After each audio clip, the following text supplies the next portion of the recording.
Wanita ini menantang pelacur terbaik yang ia temui untuk melakukan maraton seks selama 24 jam. Dan Messalina menang setelah melakukan hubungan badan dengan 25 pria.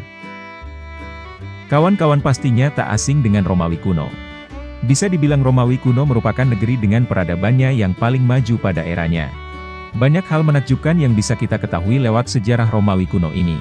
Mulai dari politik, kebudayaan, kesenian, tata negara, hingga ilmu pengetahuan yang berkembang di Romawi. Meskipun begitu, ada sisi lain yang kelam dari negara kuno di Mediterania Eropa ini. Siapkan kopinya, dengerin kami bercerita tentang sisi lain Romawi kuno.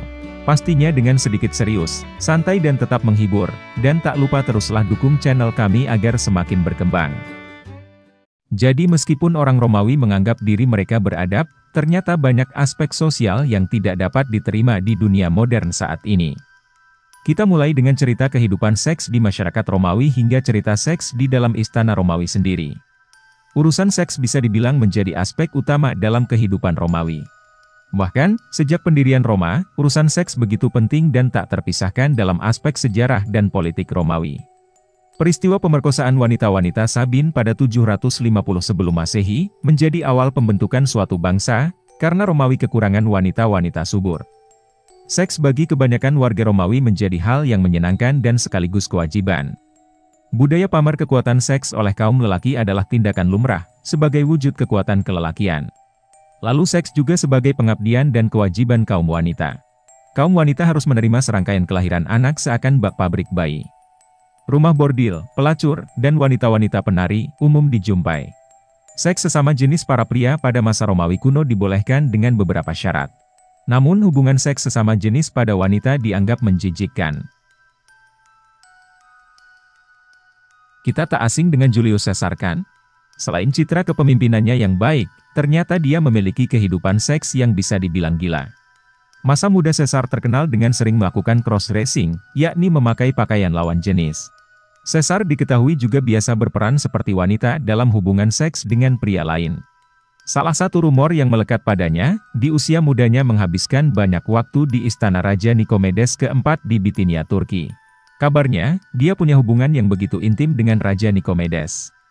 Caesar juga terkenal dengan penggoda wanita yang tak kenal lelah. Tidak ada wanita, tidak ada istri orang, dan tidak ada anak perempuan yang selamat di hadapan Caesar. Dia begitu terkenal karena merayu istri sekutunya. Untuk meningkatkan status politiknya, Julius Caesar biasa menggunakan hubungan seks dengan perempuan bangsawan. Dia pun juga seringkali menghabiskan uang dari publik untuk pelacur. Mungkin di lain waktu jika ada kesempatan, sepertinya cocok mengupas kehidupan seks Julius Caesar ini. Kita lanjutkan ke cerita lainnya. Dalam catatan sejarah, wanita kalangan atas Romawi juga banyak cerita kelamnya dalam urusan seksnya. Seperti istri Kaisar Claudius, Messalina, suka bepergian mengunjungi rumah bordil. Rumah bordil pengap yang biasa ia kunjungi dengan nama samaran Lyciska. Wanita ini menantang pelacur terbaik yang ia temui untuk melakukan maraton seks selama 24 jam. Dan Messalina menang setelah melakukan hubungan badan dengan 25 pria. Sejumlah wanita kalangan atas, juga diketahui doyan dengan pria-pria dari kalangan lebih rendah, seperti para penari pria, kuli sampah, hingga gladiator. Ini belum lagi tentang Kaisar Elagabalus, yang merupakan homoseks dan bingung dengan gendernya. Cerita tak berakhir di situ, istri Kaisar Justinian I, Theodora, dulunya juga bekerja di rumah bordil Konstantinopel, namun kemudian dia gigih memperjuangkan reformasi sosial perlindungan perempuan.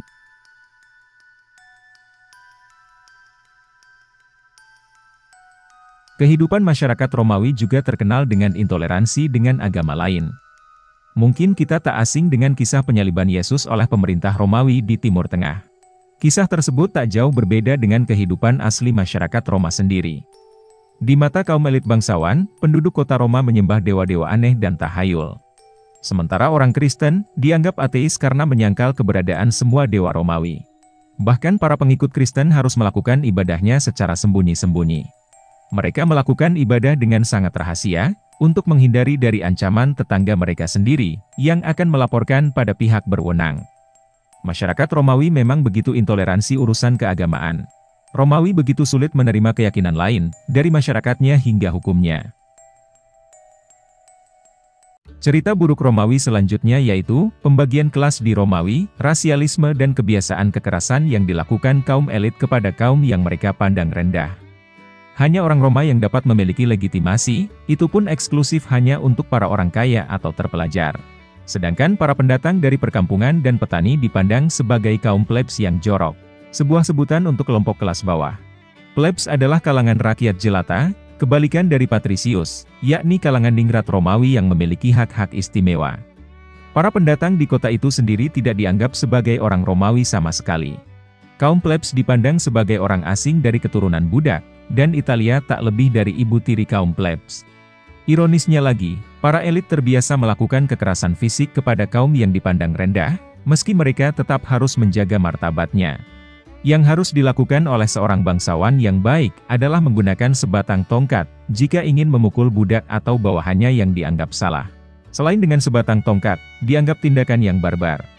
Aksi kekerasan yang dilakukan kaum elit seperti itu dianggap bermartabat. Tapi bagi pandangan modern kita saat ini, perbudakan dan kekerasan semacam itu begitu tak beradab. Oh ya, selain kaum plebs, juga ada kaum barbar atau barbarus yang dipandang jauh lebih rendah lagi. Mereka adalah orang-orang liar, kelompok budaya primitif, pemberontak, atau segala sesuatu yang bukan Romawi. Diketahui, pada masa pemerintahan Agustus, tepatnya pada 31 sebelum Masehi sampai 14 Masehi, kota Roma diperkirakan memiliki 1 juta penduduk. Dan ini merupakan peningkatan populasi pada 2 abad sebelumnya. Ini terjadi karena pertumbuhan perkebunan besar milik orang kaya feodal, lalu mendorong para petani menjauh dari desanya dan mencari kehidupan baru yang lebih baik di Roma. Nah mungkin sekian dulu untuk video kali ini. Terima kasih atas kunjungannya, tak lupa teruslah dukung channel kami agar semakin berkembang. Dan seperti biasa sampai jumpa kembali.